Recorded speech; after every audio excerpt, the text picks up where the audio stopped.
Viewers, आज kitchen लज्जत में तैयार कर रहे हैं होममेड ग्रीन टी।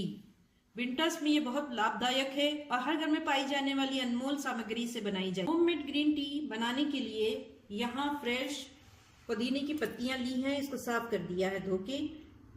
इसकी जगह आप ड्राई पुदीना लीफ भी ले सकते हैं।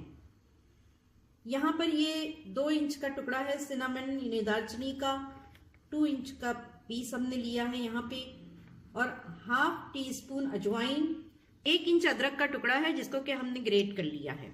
फ्लेम पे हमने यहाँ पर टी पॉट रख दिया है और इसमें 1 कप भर के हम पानी डाल रहे हैं। इस साइज का कप है।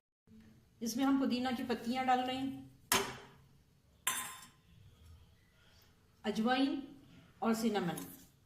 जिंजर को हम जो है रस डालेंगे,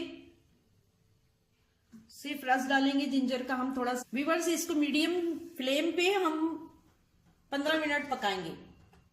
व्यूअर्स, अब हम इस ग्रीन टी को ढांप के 5 मिनट तक के लिए उबालेंगे हाई टू मीडियम फ्लेम पे।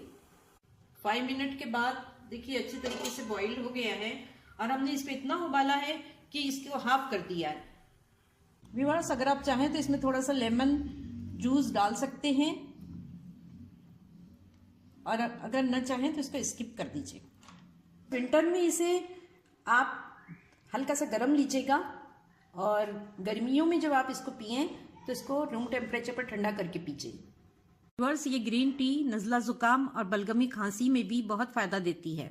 फ्रेंड्स, विंटर में जबकि टेम्परेचर बहुत कम होता है और ग्रीन सब्जियां ज़्यादा खाई जाती है जिसकी वजह से पेट में बदहजमी होती है, हैवीनेस और मरोड़ भी हो जाता है, तो ये ग्रीन टी नौजिया जी मतलाने में भी लाभदायक है। इसके साथ ही साथ सरदर्द में और एंजाइटी में भी बहुत फायदा करती है। बस ताजगी और फ्रेश फीलिंग देती है। उम्मीद है आपको बहुत पसंद आएगी। इसे बनाइए और अपने कमेंट्स किचन लज्जत के साथ शेयर कीजिए। Viewers, like, share and subscribe कीजिएगा किचन लज्जत को। अस्सलाम वालेकुम।